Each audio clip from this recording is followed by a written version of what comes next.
Hola, ¿qué tal? ¿Cómo están? Bienvenidos sean a Libros para Vivir. Esta es la primera edición, es el capítulo número uno, espero yo que sean muchos. Y así que, bueno, vamos a echarnos a rodar, que yo creo es lo más importante siempre que queremos comunicar, ¿no? Hay que comunicar, hay que echarnos a rodar y que las cosas vayan sucediendo como tengan que suceder. Voy a cometer errores, voy a cometer torpezas, muchas cosas van a poder, pues, irse mejorando. Eso lo sé por experiencia. Pero bueno, la cosa es hacer algo, ¿no? Comunicar. ¿Y qué es lo que se va a comunicar aquí? ¿Qué es lo que yo voy a comunicar o proponer? Bueno, voy a revisar libros, voy a hacer análisis, voy a hacer reseñas, voy a vincularme de manera personal con los libros y los voy a traer aquí para compartirlos con todos ustedes. ¿Qué clase de libros? Bueno, libros que tienen que ver con el management personal, con el desarrollo personal, con la filosofía existencial, con la filosofía de la persona.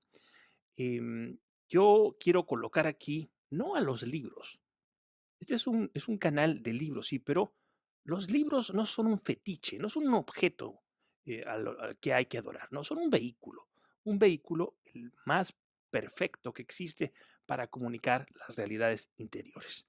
Y eso es lo que a mí me interesa. Voy a prepararme, pues aquí, perdonen ustedes, esto es informal. Voy a tener aquí siempre algo para tomar,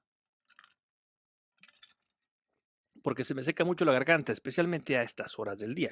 Estoy aquí rodeado de penumbras, es la noche. Esto es Libros para Vivir. ¿Por qué tiene este nombre? Bueno, este canal tiene este nombre porque los libros son esenciales para vivir. Los libros son alimento. Sin libros, nuestro espíritu languidece, nuestro espíritu palidece, nuestro espíritu, como esas plantas a las que no se les ha regado lo suficiente, pues se se marchita. A mí me llama mucho la atención esto de las famosas campañas de fomento a la lectura. Digo, las comprendo, pero a mí me llama un poco la atención y me provocan incluso un poco de risa porque es como si hubiera una campaña para comer. Hay que promover la comida, que la gente coma. Caramba, se les está olvidando comer. ¿Ustedes se imaginan eso? O una campaña para promover el sexo. Caramba, la gente se ha olvidado del sexo. ¿Qué pasa? Ya no es lo que era. Hay que, hay que promover las relaciones sexuales. ¿Se imaginan? Pues es inconcebible. Pues no exagero, pero a mí me parece lo mismo. Invitar a la gente a leer algo que es tan decisivo, tan trascendente, tan necesario para la vida y tan placentero. Bueno, la cosa es que quizás yo, al traer hasta aquí mis reacciones, estoy haciendo lo mismo. Bueno, sirva esto de introducción, no quiero perder más el tiempo. Hoy vamos a hablar de un libro que ha sido fundamental, no solo para mí, sino para un montón de personas.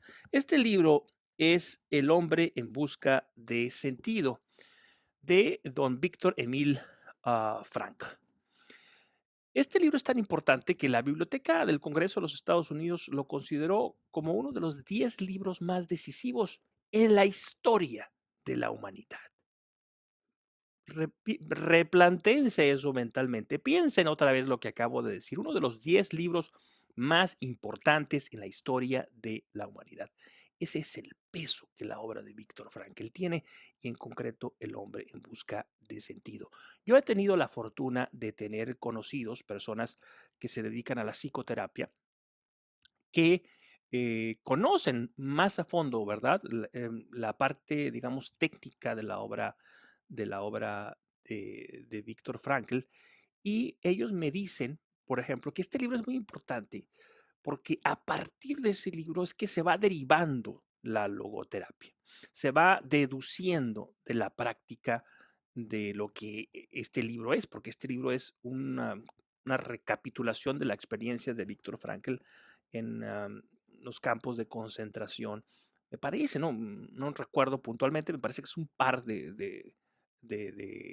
son 2 o 3 campos de concentración en los que pues él estuvo secuestrado, estuvo siendo prisionero de parte del régimen fascista nazi, ¿no? Bueno, este señor, para quienes no lo sepan, es una figura muy, muy importante en el mundo, muy decisivo en el mundo.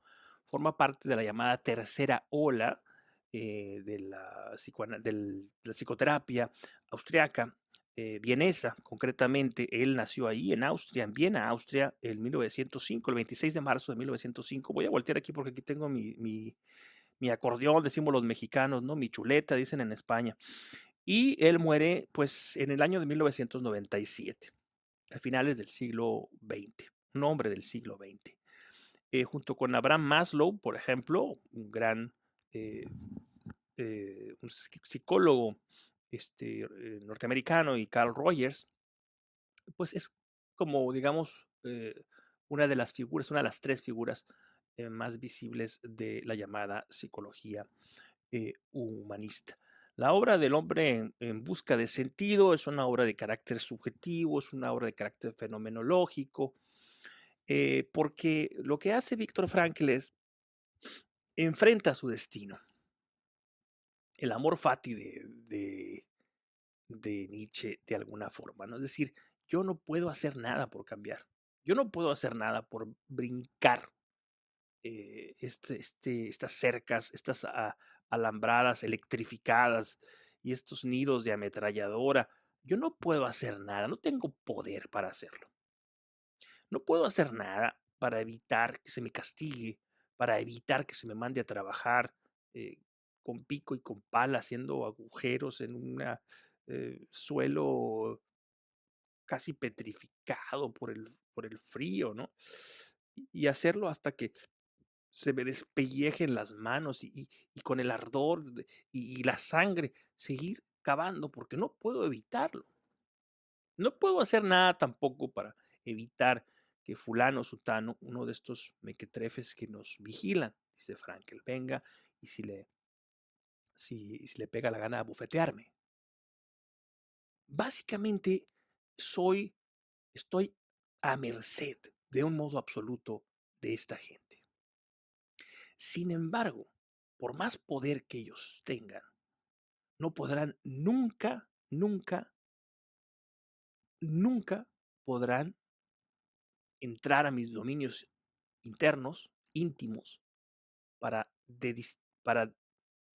imponerme una forma de pensamiento. Y es ahí cuando se da cuenta. Dice, yo voy a hacer aquí como si fuera una cámara. Voy a observar lo que acontece aquí. Bueno, vamos al libro. Este canal pretende abocarse a la reflexión en torno a los libros de una manera un tanto asistemática y prolongada. Yo no vengo aquí a hablar rápido, a meter estos cortes para darle dinamismo. Ustedes se darán cuenta que no estoy incluyendo música, que a mí me encanta poner música, ¿no? Pero no lo voy a hacer. Es simplemente un hombre con un micrófono y una cámara. Y aquí el eco de lo leído. Bueno, vamos a esto. El libro está dividido en tres partes. La parte primera se llama el internamiento en el campo, que habla precisamente del proceso que se sigue cuando entra al campo de concentración. La parte número dos, que es la más extensa, es la parte en la que se describen las rutinas dentro de este infierno. Y por último, la parte número tres es lo que acontece después de la liberación. Entonces ya nos estamos situando. Sabemos la importancia, lo traté de dibujar al principio de este episodio, la importancia de Viktor Frankl, un hombre muy reconocido en su tiempo, muy reconocido, un hombre ya, a pesar de que era muy joven, un hombre que era visible dentro del mundo intelectual y el mundo de la psicoterapia, ¿no? Entonces, entra, es capturado, él es judío, es capturado y él entra a este lugar de confinamiento y se da cuenta, como he dicho al principio, que lo ha perdido todo. Lo ha perdido todo, incluso un manuscrito. Él tiene un manuscrito que ha cuidado y que pues guarda la esperanza de poder salvarlo. Y yo lo entiendo perfectamente. Para muchos podrá ser una simpleza, pero era el producto de muchos años de esfuerzo, era el producto de una pasión, de una dedicación personal, era el producto de, pues del esfuerzo, del trabajo, de la disciplina de alguien que reflexiona constantemente en un asunto y como producto de esto, pues tiene una serie de cavilaciones, una serie de presupuestos que propone, ¿verdad? Como una obra intelectual. Esto cuesta mucho trabajo. No podría salvar estos manuscritos que le fueron arrebatados y seguramente terminaron en la basura.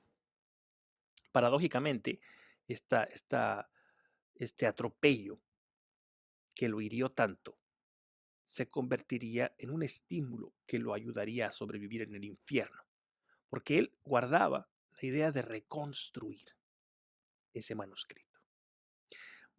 Bueno, vamos a empezar. La primera parte es la parte de el internamiento en el campo.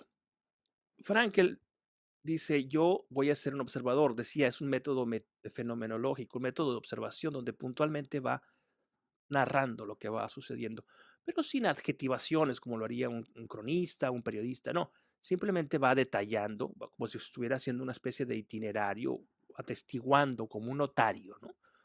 Lo que va, lo que va ocurriendo y entonces nosotros podemos tener una noción muy clara de lo que acontece. Lo que ocurre al entrar, dice él, es un proceso de selección.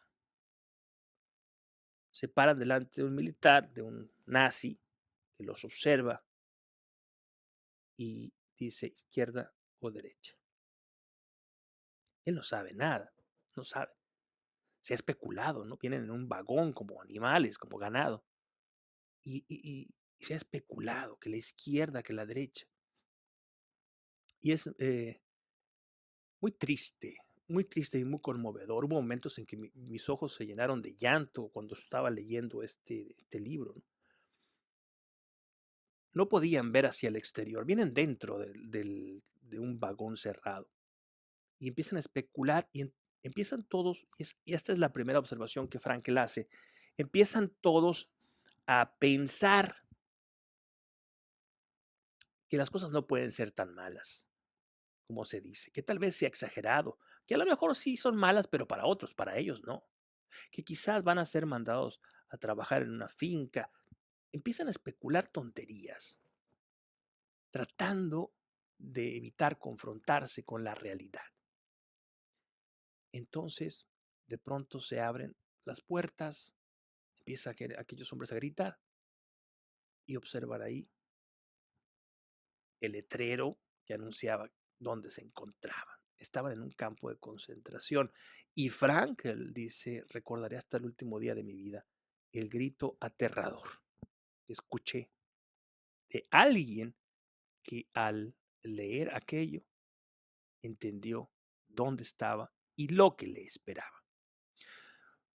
Fueron bajados, fueron dirigidos hacia este hombre que decía derecha o izquierda.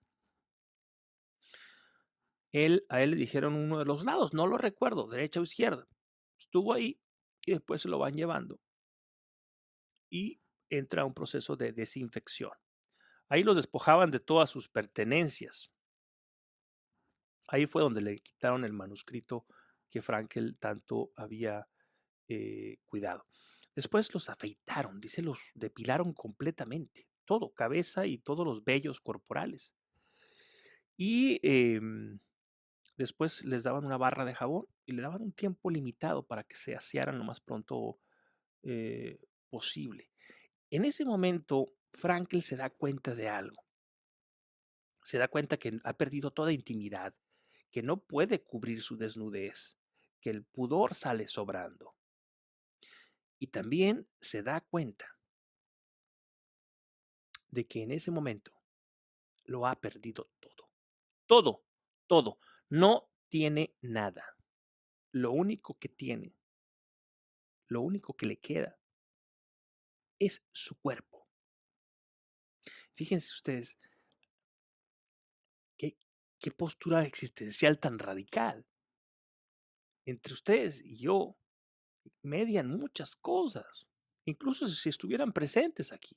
No hablo del micrófono, de la cámara.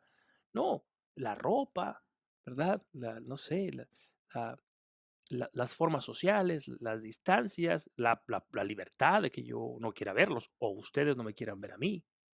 ¿Ya? Hay elementos que están filtrando la relación. Ahí no lo había. Eran como animales. No podían decir no. No podían escapar.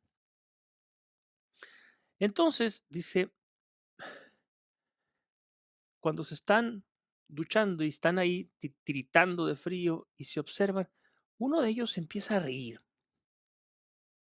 Entonces Frankel ahí hace la primera anotación. Recuerden que él no puede tomar notas en una libreta. Son notas mentales. Se da cuenta de algo. Se da cuenta de que aquello tan trágico les producía de pronto una reacción insospechada, la risa. Y esto es importante, lo subrayo porque más adelante se da cuenta de la importancia que tiene el humor para el ser humano.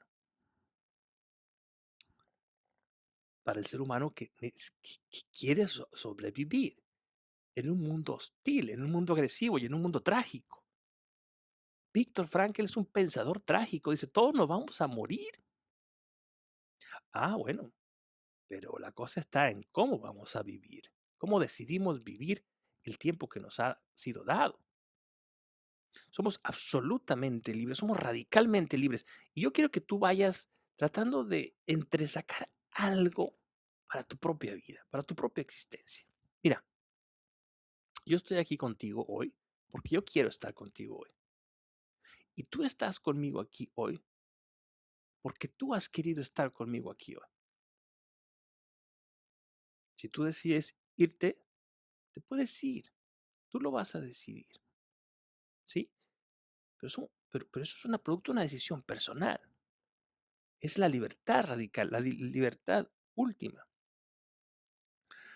Se sentían pues abrumados por la sensación de no saber qué pasaría con ellos después de la limpieza. Especulaban que tal vez podrían ser aniquilados, pero no sucedió eso. Fueron tomados, llevados fuera de ahí. Se les otorgaron unas ropas que no eran de su tamaño y si tenías suerte te tocaba algo que era de tu tamaño. Si no tenías suerte tenías que aguantarte. Por ejemplo, los zapatos.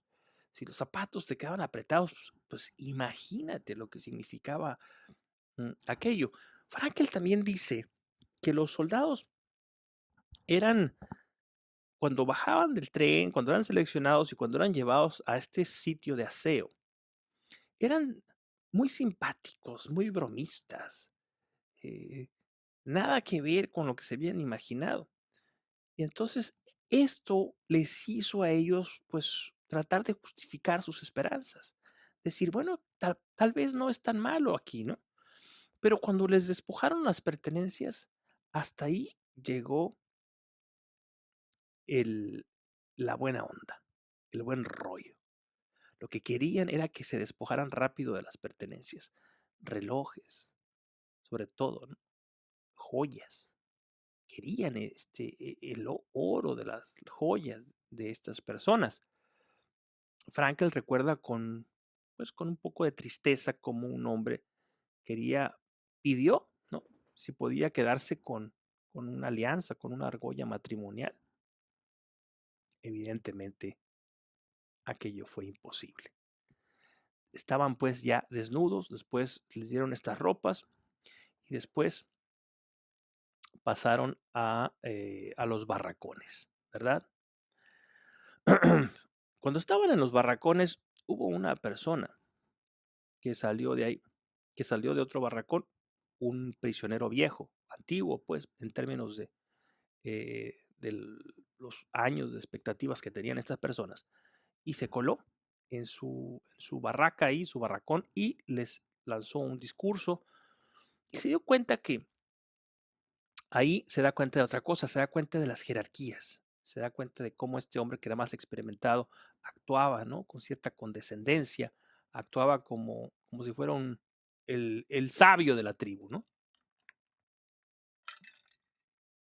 Y les dio algunos consejos de las cosas que debían hacer, de lo que iban a esperar ahí, de cómo debían comportarse, ¿sí?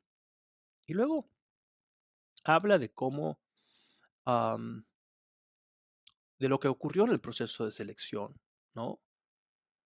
Y entonces uno de los nuevos recluidos ahí, de los nuevos prisioneros, le pregunta, bueno, yo tenía un amigo que venía conmigo pero a él lo mandaban al otro lado, ¿no?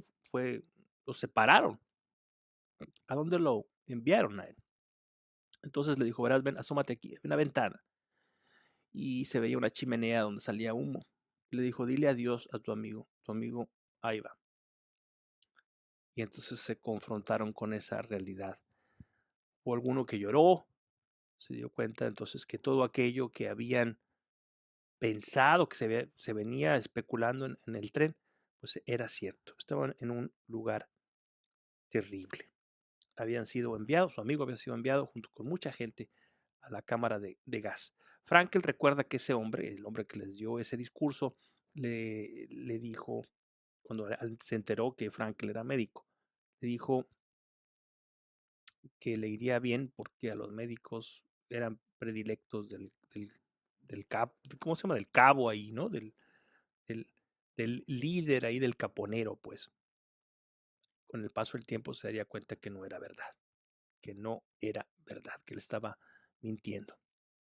Después, la primera etapa o la, la fase uno, como dice Frankel, es muy breve, es un texto, simplemente habla de la reacción de la persona al saber que ha sido despojada de todo, que ha sido arrojada a un lugar donde ha perdido toda agencia, toda libertad y sobre todo a un lugar donde impera la incertidumbre. Frankel dice esto, no sabíamos qué iba a pasar. No sabíamos qué iba a pasar. Yo no sabía si iba a amanecer con vida al día siguiente o iba a ser liberado.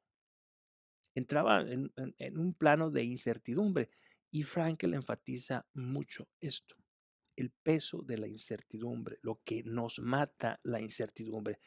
Y yo te pregunto a ti, en tu vida, ¿qué papel desempeña la incertidumbre? En mi opinión, Frankel tiene toda la razón del mundo. La incertidumbre es es un grillete que nos une a una de estas bolas, ¿no? Estas bolas que nos impiden movernos. Y además es un grillete incandescente, nos tortura. Entonces, más adelante, Frankel, sin decirlo explícitamente, pero él da o comparte la solución que él encontró para sobrellevar ese peso, el peso de la incertidumbre, que es lo que yo decía al principio, este amor fati de Nietzsche, este aceptar la vida como venga. Dice Frankel que durante los años que estuvo ahí,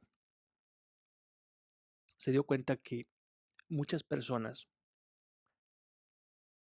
trataban de comprender ese mundo que los rodeaba. Trataban de detectar patrones, trataban de tomar decisiones que les garantizaran decisiones que les garantizaran la vida. ¿Me explico? No, es que si llega a las 5 de la tarde, a las 6, entonces yo tengo que levantarme. Entonces empezaban a fantasear cosas. Y entonces Frankel dice que aquello era un absurdo, era una tortura adicional, una tortura extra. Estos, estos reos, lo que pasaba es que se echaban encima la responsabilidad de tratar de salvarse a sí mismos. Y Frankel dice, esto era bastante injusto porque para ser responsables tenemos que ser libres. Y este es uno de los principios que más adelante se va elaborar con suficiencia como parte de la logoterapia. Pero yo quiero subrayarlo. Tenemos que, para ser libres, tenemos que ser, para ser responsables, tenemos que ser libres. Entonces, Frankel dice, yo me creé en la mente una regla de oro, que es la siguiente. Siempre hablaba con la verdad. Nunca busqué mentir a nadie. Y siempre respondía solo aquello que me preguntaban. Nunca intentaba decir de más. Esa es una regla en mi trato con los soldados los nazis que los cuidaban. Y después dice, si me decían, vete para allá, yo me iba para allá. Si me decían, vete para acá, yo me iba para allá. Y de, no trataba de comprender aquello, porque no podía, era imposible. Si me mataban, eso es algo que escapaba de mis manos y sí sobrevivía también. Ahora, vamos a extrapolar esto con nuestra vida personal. La vida es demasiado compleja, la vida es demasiado grande, la red de causas y efectos que constituyen todo esto que llamamos existencia es muy grande. Y tratar de racionalmente comprender ese universo nos aplasta. ¿Hasta qué punto? Y dejo la pregunta votando, y ahí me comentas aquí abajo. ¿Hasta qué punto es sensato adoptar la actitud frankliana? De decir, simplemente no tengo el control, no sé lo que va a pasar mañana, no sé lo que va a suceder mañana. Simplemente el día de hoy, tú y yo que vivimos, gracias a Dios, en un mundo libre, donde podemos tomar decisiones, voy a tomar las decisiones que yo en este momento, con la información que tengo en este momento, creo que son las más justas, las más adecuadas, las más necesarias. Y si mañana o pasado resulta que me equivoqué, pues no me voy a torturar. No voy a querer, no voy a inventar esta tortura fatídica, ¿no? Que es querer viajar en el tiempo para cambiar cosas que no se pueden cambiar, muchachos. Hay que aceptar que en este momento quizás estoy tomando una decisión fatal, pero no tengo la información. Es un acto de una absoluta crueldad contra uno mismo juzgar el pasado, ¿verdad? Con, con la ventaja que te da los años vividos. Yo seguramente cometí muchas burradas hace 10 años, pero eso lo sé hoy. O sea, las burradas que cometí el 2012, hoy que estamos a 2022, me quedan claras, porque tengo 10 años de ventaja. En ese momento, yo tomé las decisiones que consideré eran las más necesarias. En el campo, todos los prisioneros pasaron por una muerte emocional. Es una de las observaciones que más me impresionó de Frankel, ver, ver a través de los ojos de Frankel cómo todos estos prisioneros se iban secando por dentro, se iban apagando por dentro. Dice que al principio contemplar escenas de violencia era espantoso, pero con el paso de los días, aquello se volvía parte de lo cotidiano y uno simplemente era totalmente insensible. Dice él cómo recuerda a un niño que se le congelaron los pies y los dedos de los pies se le, pues se le gangrenaron, no sé cuál sea el término médico, ¿no? Y dice que él observó cómo con una tenaza se los arrancaron uno a uno. Y aquello que en otras circunstancias hubiera sido pues algo tremendo de observar, de atestiguar, en ese momento y dadas las circunstancias, era poco más, poco menos. había cosas, dice Frankel, y esto me llama la atención, los detalles del grandísimo observador que este señor era. Dice, había cosas que los prisioneros deseaban profundamente. Deseaban un baño caliente, así que si hoy te puedes bañar con agua caliente, báñate con agua caliente y deja que el agua te toque y disfruta cada segundo de ese baño. Cigarrillos, es decir, el placer que siente un adicto a la nicotina y comida, evidentemente. Frankel dice, observa cómo los prisioneros tenían un juego que consistía en que se contaban el uno al otro menús o sí, diferentes tipos de menús. Decía uno, por ejemplo, mira, imagínate que estoy entrando en un restaurante o contaban historias, por ejemplo. En mi pueblo había un restaurante que se llamaba el XYZ. En este restaurante servían la mejor lasaña del mundo. Mira, te la voy a describir. Mira, ponían la pasta, así, no sé qué, y estaba rellena con una... Y te iban contando, se iban contando el uno al otro. Era una especie de placer. Y entonces dice Frankel que aquello le pareció horroroso. Le pareció que era un echarse sal en la herida, que era tremendamente nocivo. Sin embargo, se deleitaban haciendo esto una y otra vez.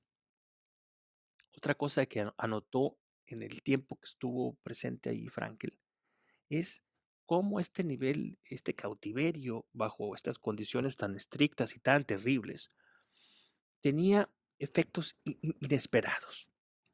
Por ejemplo, dice, la desaparición de la libido. Creo que él estuvo más de 2 años.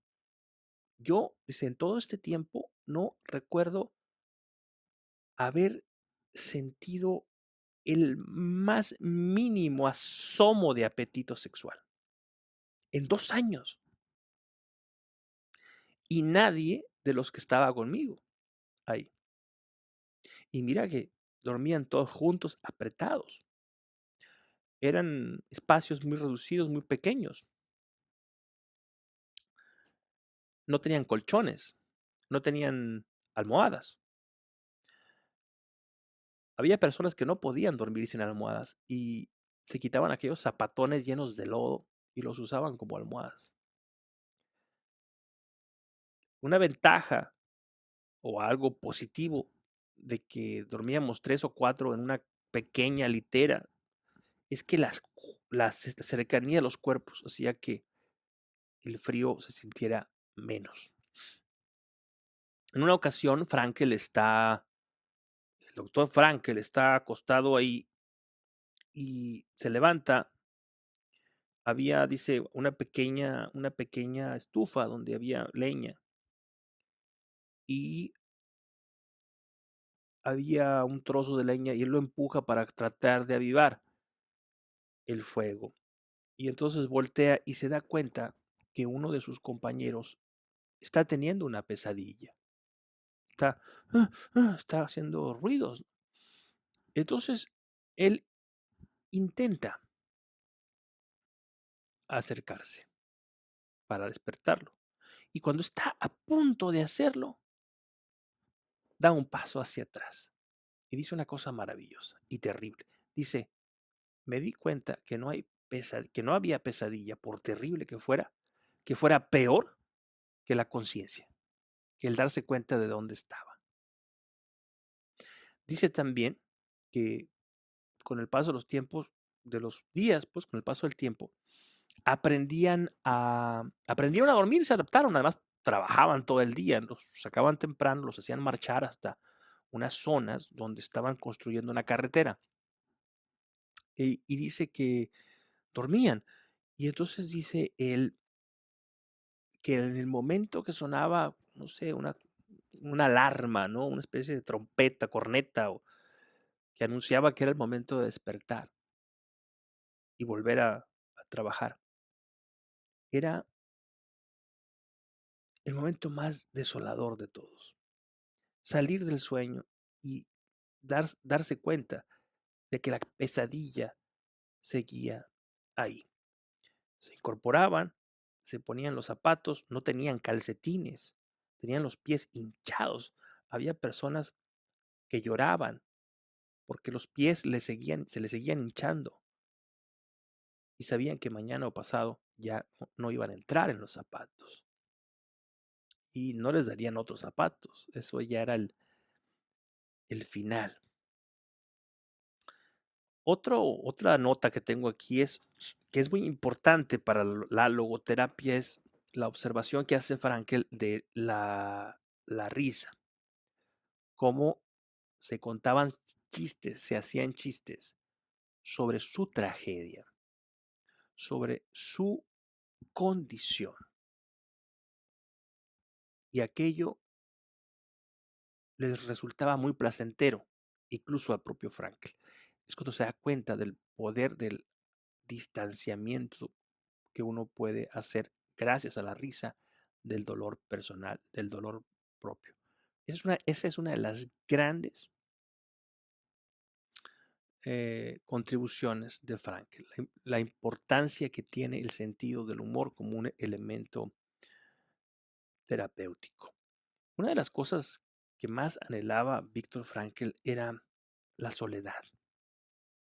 Dice que no hay nada más terrible que el estar obligado a convivir con otras personas día y noche durante días, semanas, meses y años. No había la oportunidad, él no tenía la oportunidad de estar solo consigo mismo. Y en una ocasión, él es trasladado a otro lugar. Y en ese otro lugar, por motivos que no recuerdo ahora, él tiene la oportunidad de estar un par de días en soledad. Y él describe ese momento como un momento maravilloso. La importancia, el valor del distanciamiento de la persona de la sociedad, de la comunidad a la que pertenece, la importancia de la vida privada, la importancia de la vida, de la intimidad. En algún momento,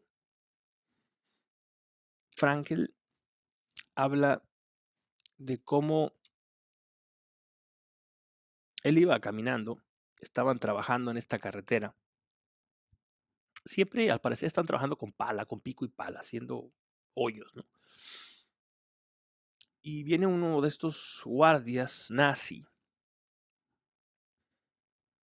y toma una piedra y se la tira para indicarle que se fuera de ahí o que hiciera algo en otra parte, que se fuera con otro grupo, con un grupo de otros prisioneros que estaban en otra parte. Frankel describe aquello, bueno, lo describe con mucha nitidez y dice que para él, que recibió muchos insultos, incluso bofetones y escupitajos, dice que aquella piedra que le arrojó aquel soldado, que era un hombre muy joven, fue lo que lo desmoronó. Al parecer fue algo que lo tocó tan profundamente que lo recordaba muchos años después, ya en libertad, ya siendo el gran Víctor Frankl, y aquello lo conmovía hasta las lágrimas. Y dice que aquella piedra significaba mucho. Me trató como un animal, dice Frankl.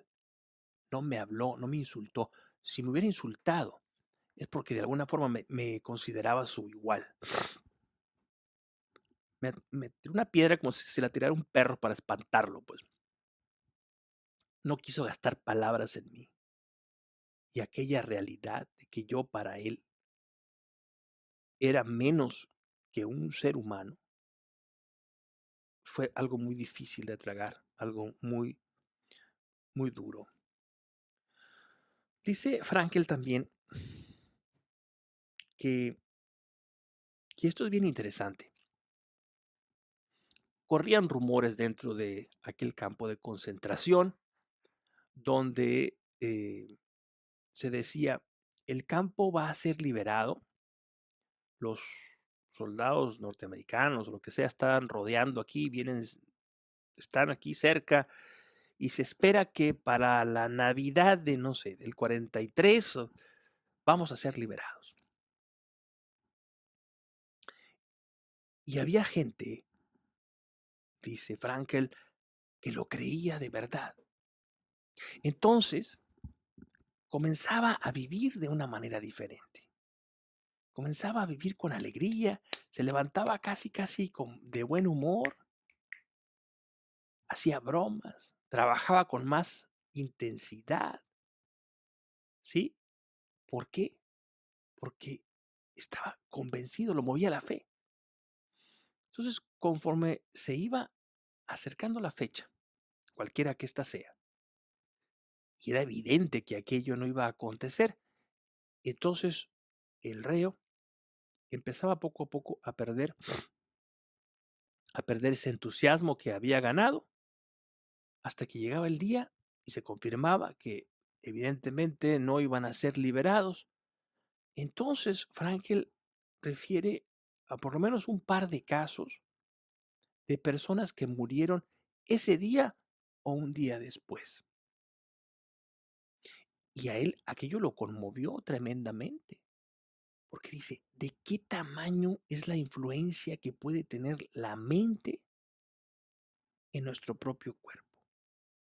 Entonces, Frankel trata de racionalizar aquello porque es casi esotérico, ¿no? Entonces dice, es probable que esta depresión masiva, repentina, hubiese generado una suerte de desplome del sistema inmunitario y entonces, como estábamos viviendo en un medio tan contaminado, tan sucio, la persona muriera de una infección masiva. No sé, da una especie de justificación a esto, perdón, am, muy tirada por los pelos, para decirlo mal y pronto, y con todo respeto, muy forzada. Pero él consigna estos hechos. Personas que al ver frustrada una gran ilusión que ellos mismos de manera irracional se habían creado, resulta que mueren sin justificación alguna. También habla de cómo se referían a quienes estaban muy mal y ya estaban a punto de morir, que renunciaban pues a seguir viviendo, se referían a ellos como los musulmanes. Muchos de ellos eran tomados, bueno, todos eran tomados y llevados a la cámara de gas. Y dice cómo había una especie de moneda, entre comillas, que funcionaba, que servía ahí en el campo, que eran los cigarros, el tabaco. Entonces, si hacían algunas acciones, les pagaban con unos cigarros. Entonces, yo los guardaba, dice Frankel, porque sabía que 3 o 4 me podrían dar una taza más de sopa, que en realidad la sopa era un caldo inmundo, que no tenía nada, era un caldo inmundo con un hueso, ahí era todo, ¿no? Pero yo reunía esos cigarros y los cambiaba porque yo pensaba, unas pocas calorías más pueden representar la diferencia entre la vida y la muerte. Yo tengo que extender mi vida lo más que pueda para tratar de llegar a la otra orilla. Sea, llegue cuando tenga que llegar y si es que llega, ¿no? Por lo menos hoy, si puedo comer más, voy a comer más. Entonces él dice que había personas que él aprendió a reconocerlos porque eran personas que de pronto se sentaban a fumar un cigarro detrás de otro. Entonces sabía que esa persona simplemente había renunciado a seguir luchando. Y él cuenta el caso de una persona que se fumó un cigarro después de otro, después se acostó en el camastro, ahí en la litera, y de ahí no lo movió nadie hasta que llegó un guardia y lo mató con la culata del rifle. delante de sus ojos. De ahí se deriva otro principio logoterapéutico, que es el principio de la razón, que es, digamos, el núcleo, ¿no?, del pensamiento logoterapéutico. Él lo hace diciendo, citando a Nietzsche, ¿no? Quien tiene un para qué vivir encontrará siempre un cómo, encontrará la manera. Por eso yo comencé el episodio de hoy hablando de el manuscrito y cómo él, mientras trabajaba con las manos ampolladas y los pies hinchados y una sed tremenda, siempre dice, la sed es algo omnipresente, él fantaseaba y él se imaginaba que saldría de ahí, que podría escribir otra vez ese libro y se imaginaba, y él toma nota de esto, se imaginaba delante de mucha gente. Siempre me imaginaba auditorios con mucha gente y yo me imaginaba hablando, haciendo esto que tanto me gusta, dice que es compartir el fruto de mis investigaciones, el fruto de mi experiencia como un psiquiatra, pues, ¿no? Como un intelectual también, un filósofo, un pensador. Entonces, a mí de pronto hacía que el día pasara. Y cuando venía de regreso a la barraca, decía, un día menos. He sobrevivido el día de hoy. Un día más que ha pasado y un día menos para que yo esté delante de ese público, compartiendo lo que yo quiero compartir. Entonces, lo digo esto con emoción ahora porque yo te estoy hablando a ti y estoy haciendo algo que me gusta mucho, que es comunicar.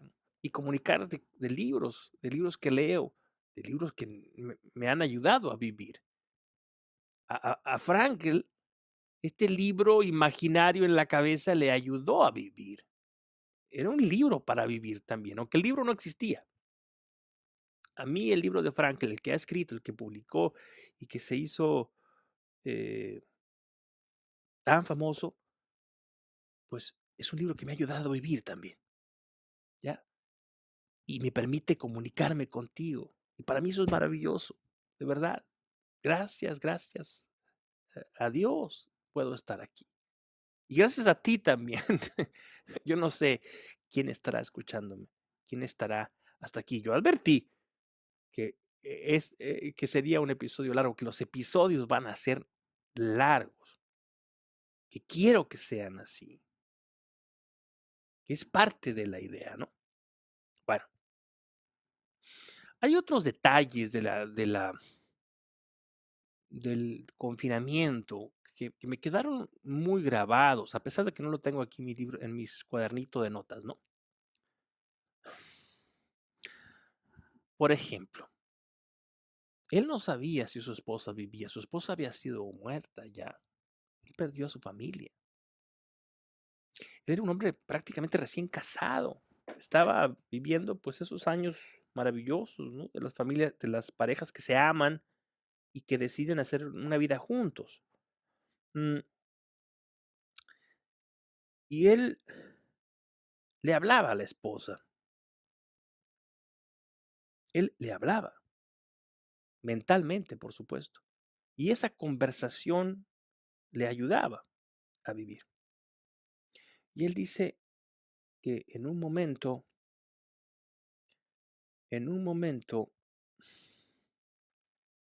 está hablándole y en un montículo de piedra y tierra que estaba a la vera, llegó un pájaro y se paró ahí y empezó a cantar.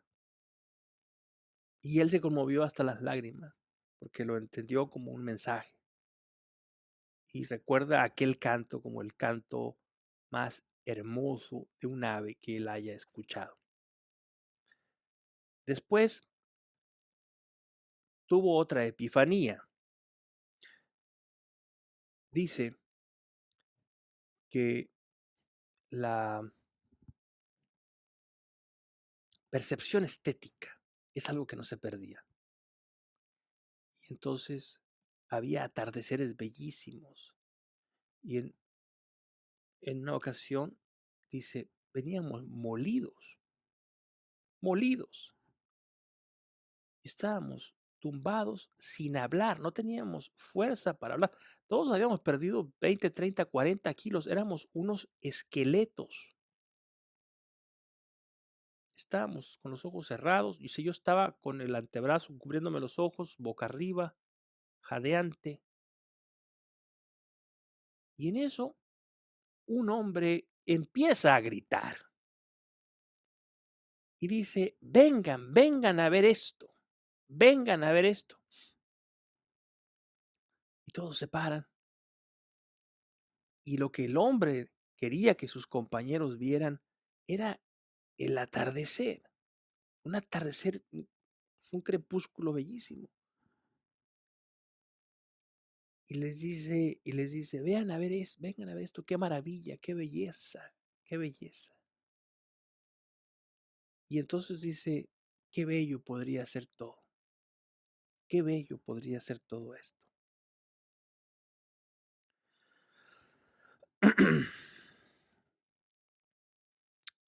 En el tiempo que estuvo Frankel ahí, fue, como he dicho antes, movilizado a otras partes. En una, en uno de estos traslados, narra cómo pasan por, por una ciudad y alguien quiere que lo dejen, que le permitan ver, porque van a pasar cerca de la calle donde él había crecido. Y no le permiten los demás. Lo echan a patadas, empujones los propios compañeros, ¿no? Y Frankel habla de esto como algo que lo conmueve profundamente.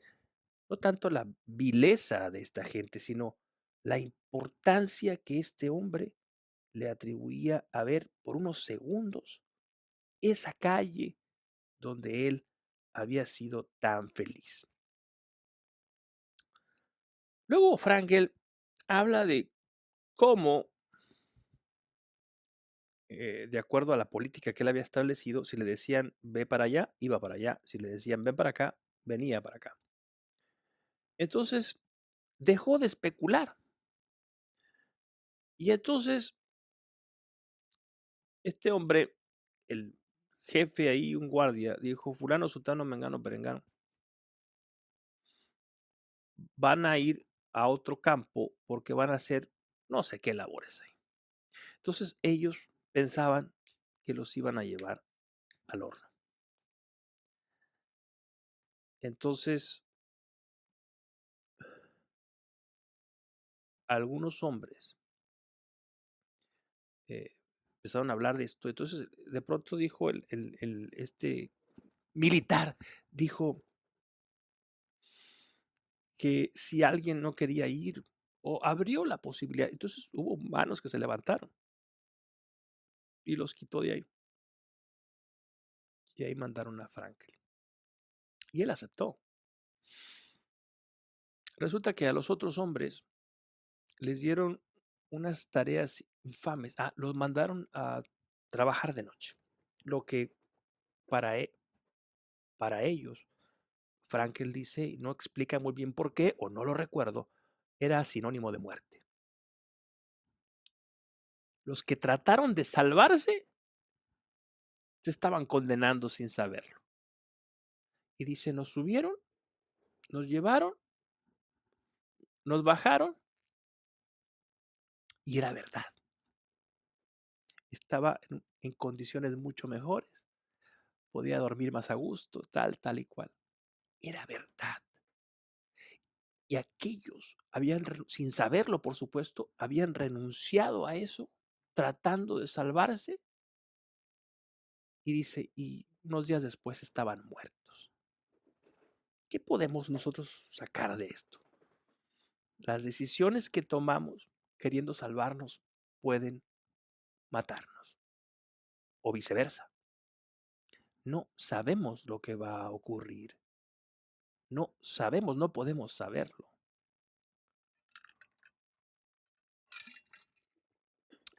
Dice Frankel que a lo largo de todo el tiempo que estuvo ahí, hubo 4 o 5 ocasiones en las que el destino parecía intervenir. Aunque claro, eso del destino se entiende a toro pasado.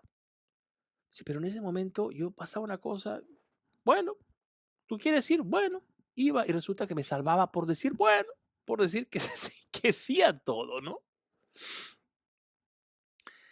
Y luego empiezan a escuchar cañones cercanos. El fin es inminente y ya no era una especulación, era una realidad. El fin es inminente, los aliados están acercándose al campo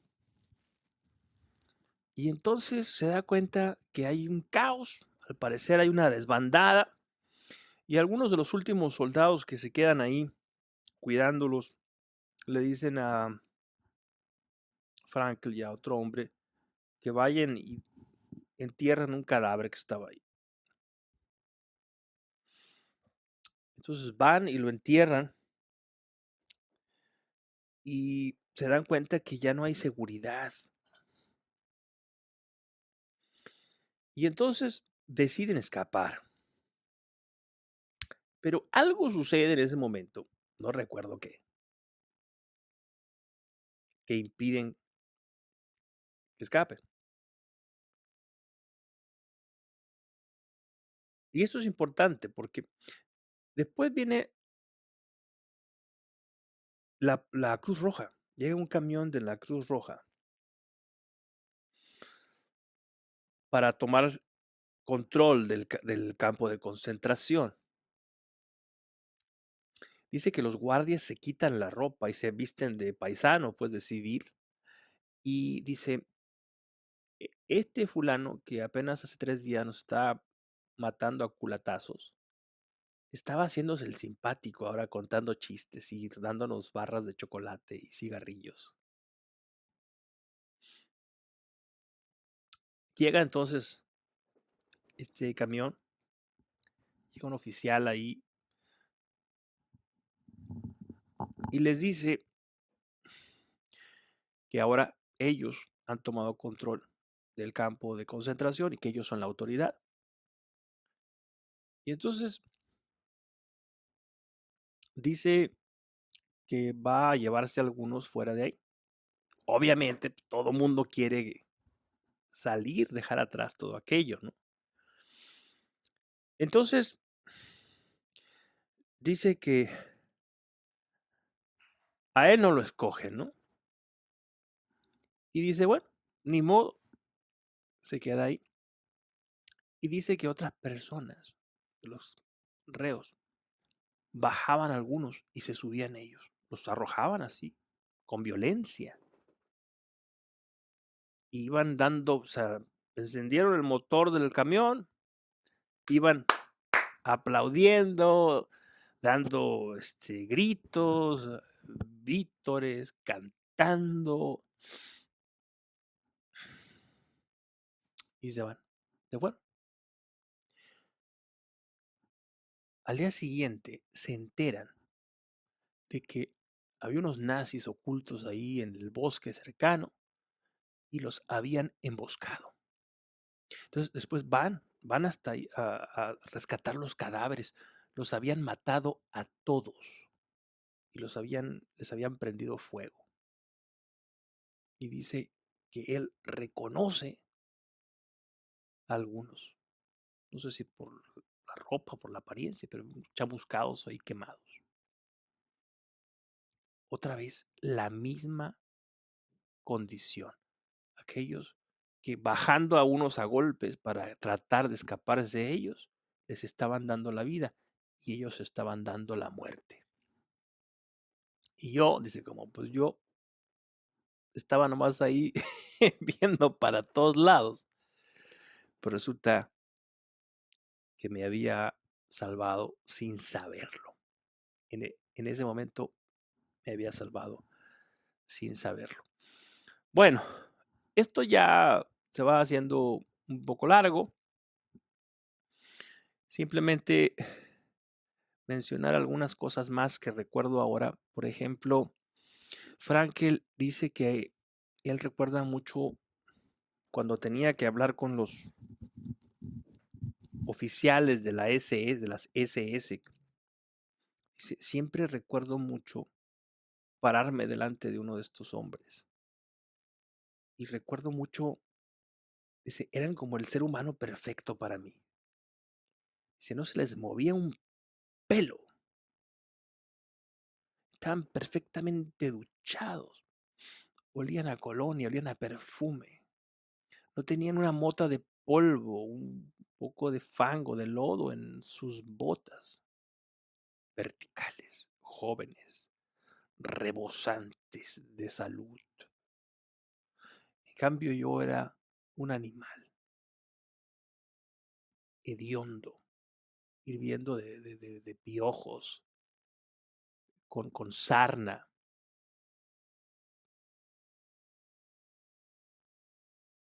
Y ese contraste lo encontraba profundamente insultante a mi persona.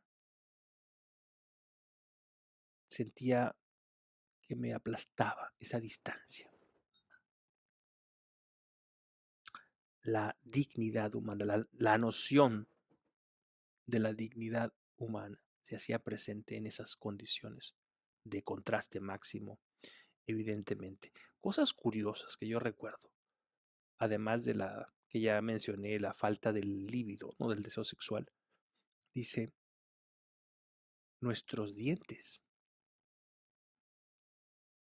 mejoraban su salud, nuestras encías estaban más sanas que nunca. ¿Por qué? No lo sé, lo tengo subrayado porque me llamó mucho la atención esto. Bueno, después llega la liberación, después de muchos años de sufrimiento y duro trabajo, y esa es la fase 3. Y Frankel fue liberado y dice que siempre él había pensado que al ser liberado sería el hombre más feliz sobre la tierra. Y dice que él se dio cuenta que ya era libre, pero que en realidad no era el hombre más feliz sobre la tierra, que distaba de serlo. Eh, dice que aquello era una especie como de arrastre, ¿no? De algo que arrastraba fuera del campo, ese entumecimiento espiritual que le impedía degustar la vida, la felicidad, el sentido de la vida.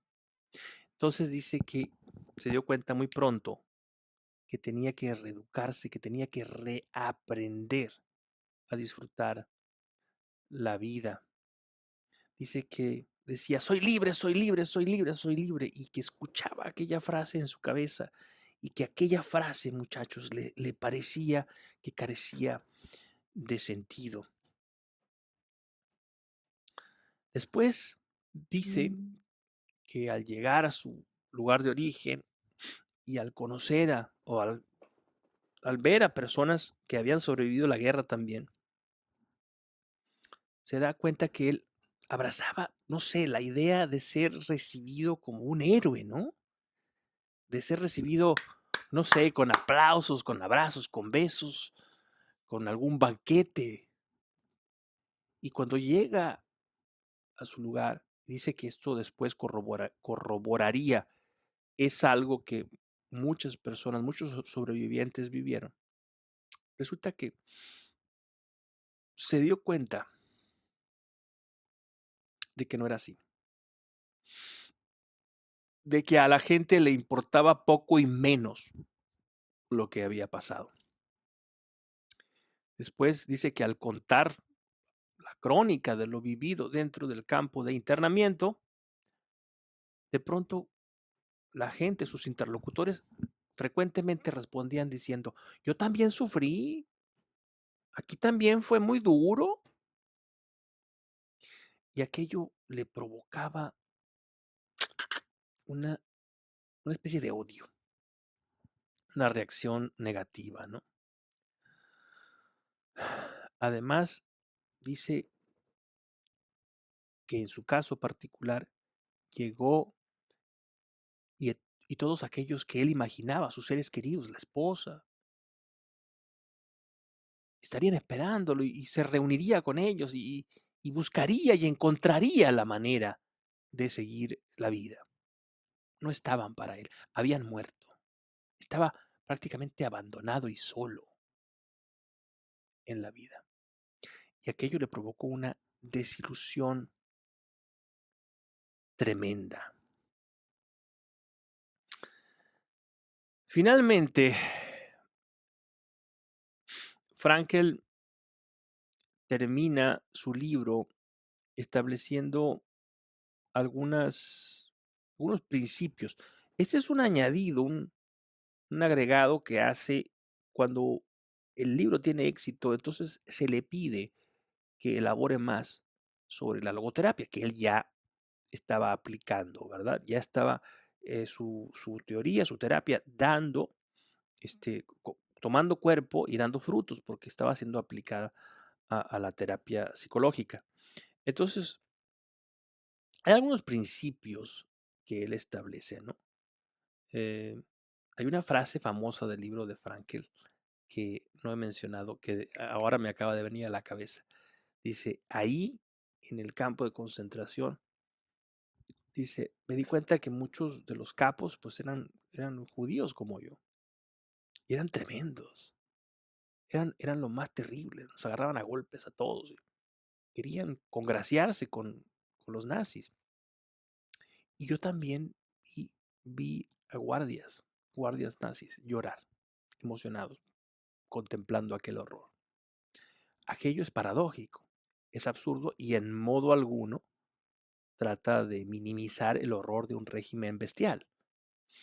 Pero Frankel dice algo que es muy sensato. Dice, entonces me di cuenta con toda claridad que en este mundo hay solo dos tipos de personas.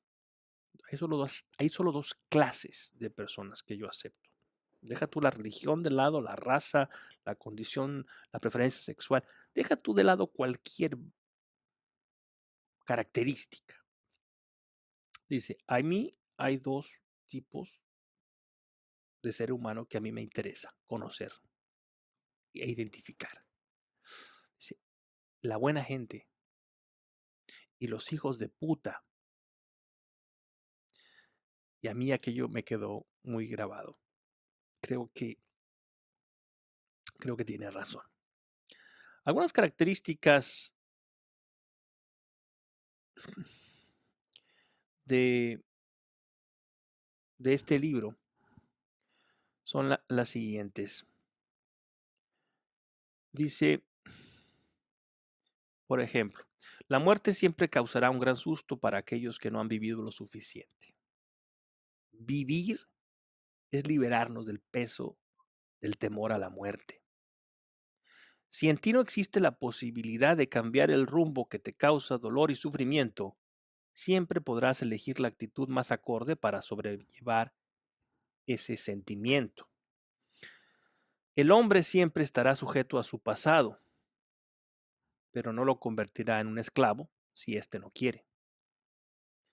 Claro, por supuesto, tiene que ver con lo que yo he dicho antes. El hubiera es a convertirte en esclavo de ese pasado. Un pasado que ya es, como todo pasado, inaccesible. No tiene sentido alguno. No tiene ninguna razón el tratar de estar ahí pensando, cambiando pasados, cambiando las estupideces, las torpezas que cometimos. Eso ya no tiene remedio. Lo que tiene remedio es el futuro. ¿Cómo vamos a vivir los días que nos quedan? Es una de las grandes enseñanzas de don Víctor Frankl. Para conseguir metas personales es mejor dedicarse a otros aspectos que nos generen eh, interés. Y eso tiene que ver con un esquema de valores que él plantea, los valores de creatividad, ¿sí? Él habla de los valores actitudinales, ¿sí? Él habla de los valores creativos también. Los valores actitudinales son los valores que nos permiten enfrentar situaciones difíciles. em, Permíteme un segundo. Es que se me olvida la- el tercer tipo de valores. Em, Vamos a ver. Dice creación. Sí. Bueno, los valores actitudinales es resistir, ¿no? Resistir cuando las cosas van mal. La entereza, es un poco el estoicismo. Ya acabo de ver los que se me habían olvidado. Bueno, esos son los valores actitudinales. Los valores creativos que he mencionado son los valores de creación, hacer cosas. ¿Qué estás haciendo tú con tu vida? ¿Qué haces? ¿Qué haces con las manos? ¿Qué haces con tu boca al hablar, al decir, al construir? ¿Qué estás haciendo? Eso es fundamental. Eso es importantísimo. Para mí, el estar aquí delante de ti ahora es ejercer los valores de creatividad. Y los valores, el tercer grupo de valores que se me había olvidado, que tuve que googlear ahorita, son los valores de experiencia o experienciales. Estos tres valores nos permiten descubrir el sentido de la vida, que es trascendencia. Los valores experienciales son los valores de la vida vivida conscientemente. Yo mismo estoy encarnando aquí valores de tipo experiencial, no solamente creativos, al tener notas, al tratar de expresar con claridad lo que estoy pensando, qué sé yo, ¿no? No, estoy viviendo, estoy vivo, esto es parte de mi vida. Esta no es una actuación. Yo no he venido aquí a actuar siguiendo un guión, no hay un director, no hay un camarógrafo, no hay nadie. Soy yo hablando, reflexionando, pensando sobre cosas que reflexiono y pienso todo el tiempo.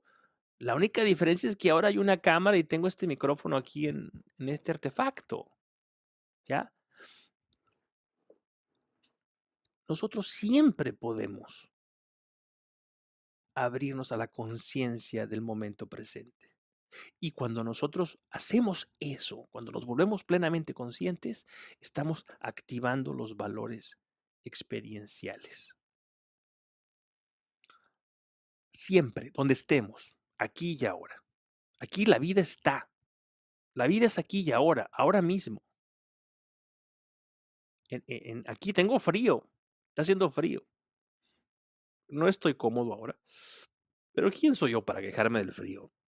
Después de lo que hemos hablado de Frankel y de un montón de personas ahora mismo en el 2022 que padecen frío, que está pasando en Ucrania, en la guerra y en otras guerras, en otros desplazamientos, en otras migraciones, en otra gente sufriente.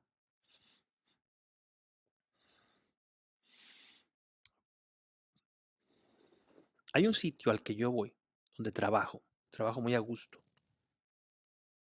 Y yo llego y me siento y pongo mi computadora y un teclado, que lo tengo aquí, que me gusta mucho. Me gusta mucho por el ruido que hace. eh. Es como esos teclados de los años 90, ¿no? Entonces me gusta mucho. Y me siento ahí y tomo un café y me siento. Y cuando ya está todo listo, eh, empiezo a tomarme el café y empiezo a escribir, ¿no? Empieza la, esta reflexión con los dedos, ¿no? Y soy feliz, pero no soy feliz así de dientes para afuera. No, señoras, señores, soy inmensamente feliz. Y me cuesta $2 la felicidad. Es más, a veces me cuesta así, cero. $0, 0 centavos. Hay un, hay un parque aquí cercano al que voy Bueno, ahora ya no, porque ya está, el clima no está adecuado. Pero camino ahí unos 2 kilómetros, 3 kilómetros. Es un parque que tiene un perímetro pues grande. Y en el verano y en la primavera, aquello es un lugar maravilloso. Es muy bello, hay muchos girasoles, hay corrales donde hay caballos y andan ahí retosando los caballos. A veces, si tengo suerte, veo ahí a los dueños que andan montando. Hay unas chiquillas ahí que no sé si sean las hijas de los dueños de los caballos, pero andan a veces moviendo ahí a las bestias. Yo me siento, ahí hay unas bancas, me siento a contemplar todo aquello. Y a mí me parece que es la vida que está ocurriendo. Y aquellos instantes tan humanos y tan simples, a mí me parecen que son un anticipo de la eternidad.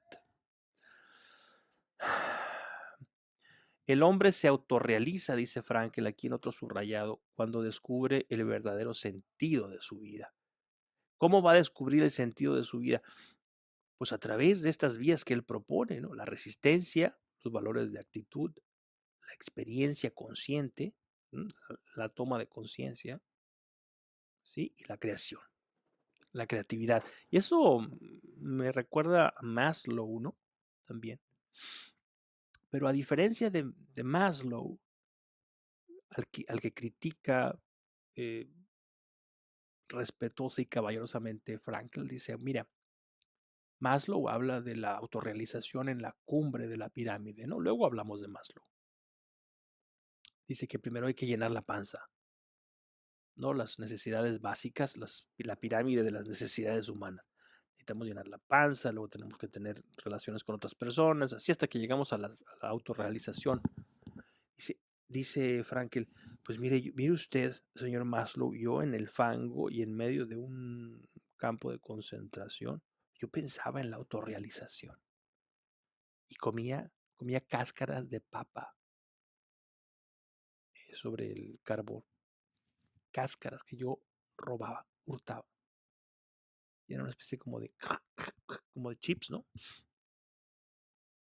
Y a mí, para mí aquello cuando lo conseguía era un lujo. Y tomaba una especie de sopa que era un caldo de hueso. Y si tenía suerte y el que estaba sirviendo era mi amigo mío, metía la mano hasta el fondo. Me tocaban dos y si era muy afortunado, tres garbanzos. Y en esas condiciones yo pensaba en la libertad, en el sentido, en la trascendencia.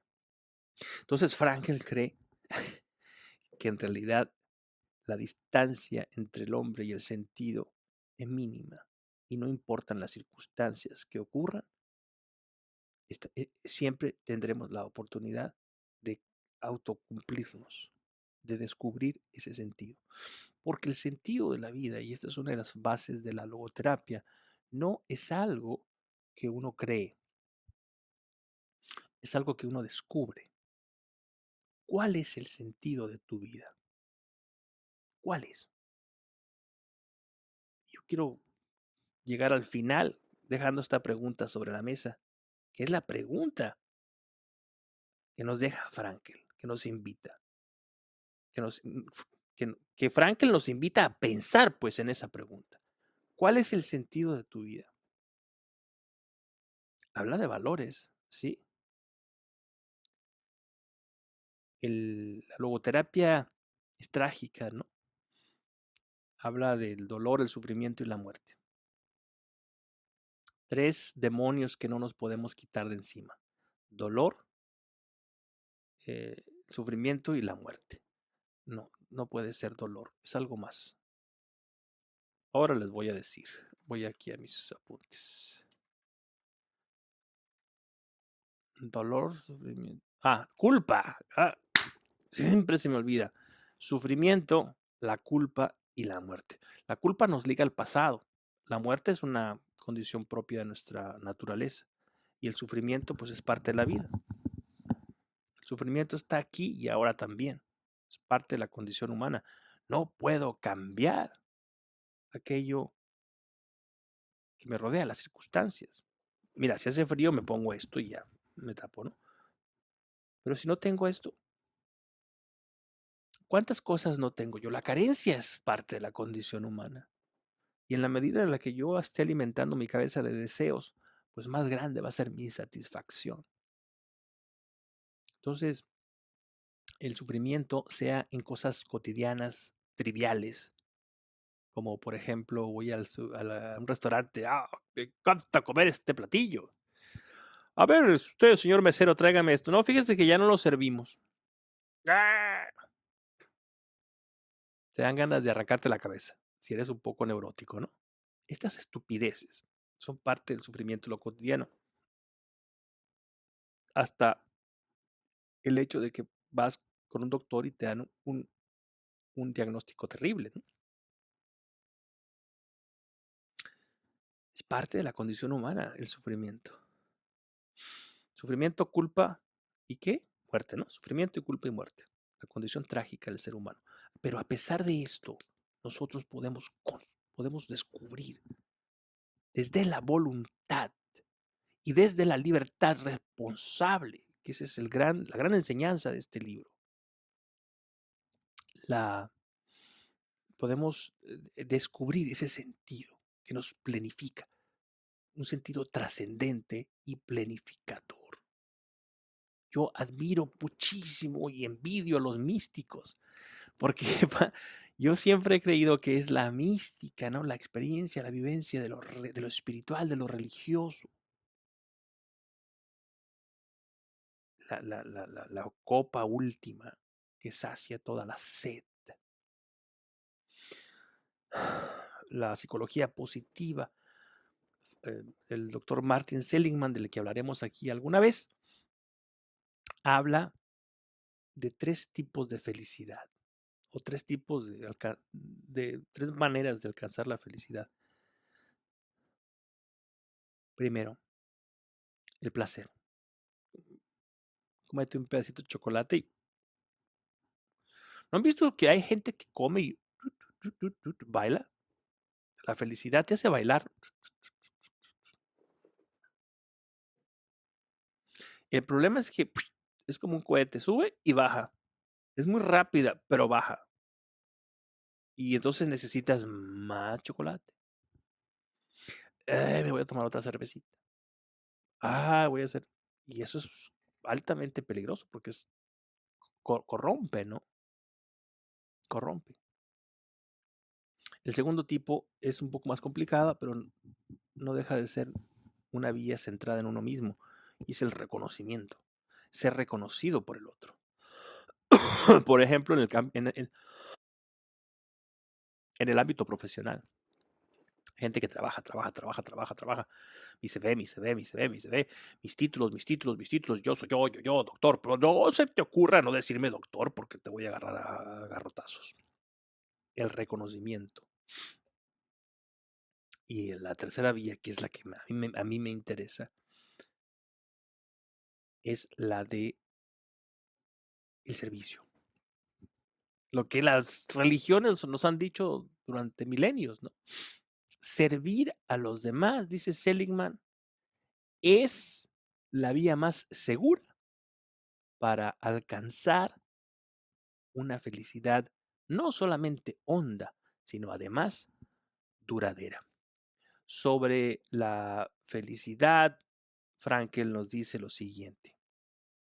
La felicidad es como una mariposa, porque si insistes en perseguirla, ella volará y se irá más lejos.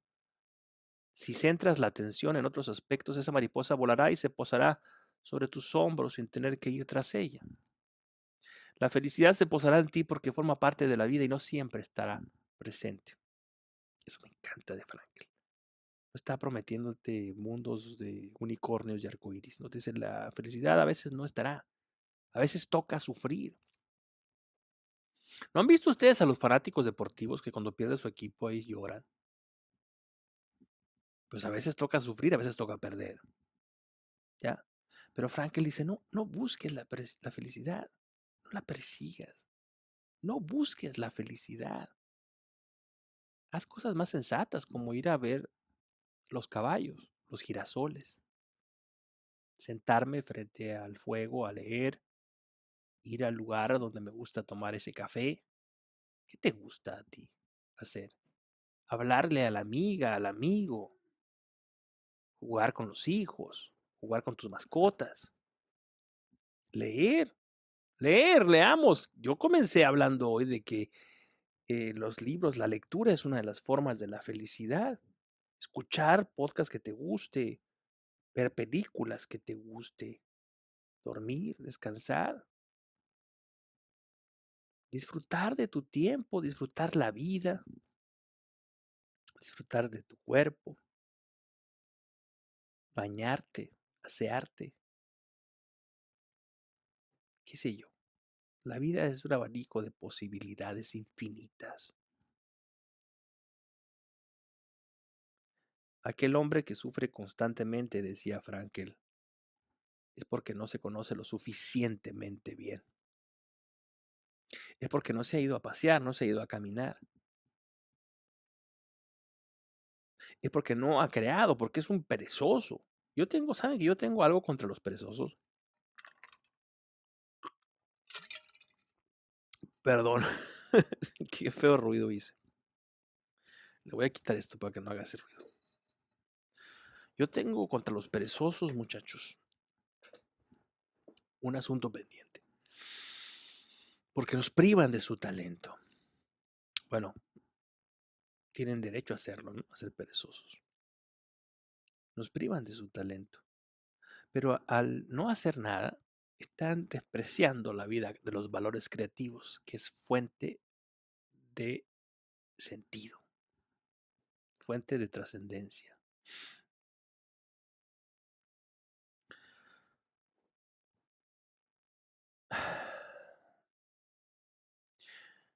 En la medida que expresemos la libertad espiritual, valoraremos más la belleza del arte, valores experienciales, la belleza estética, los reos ahí viendo el atardecer maravilloso y cayendo casi de rodillas ante la belleza.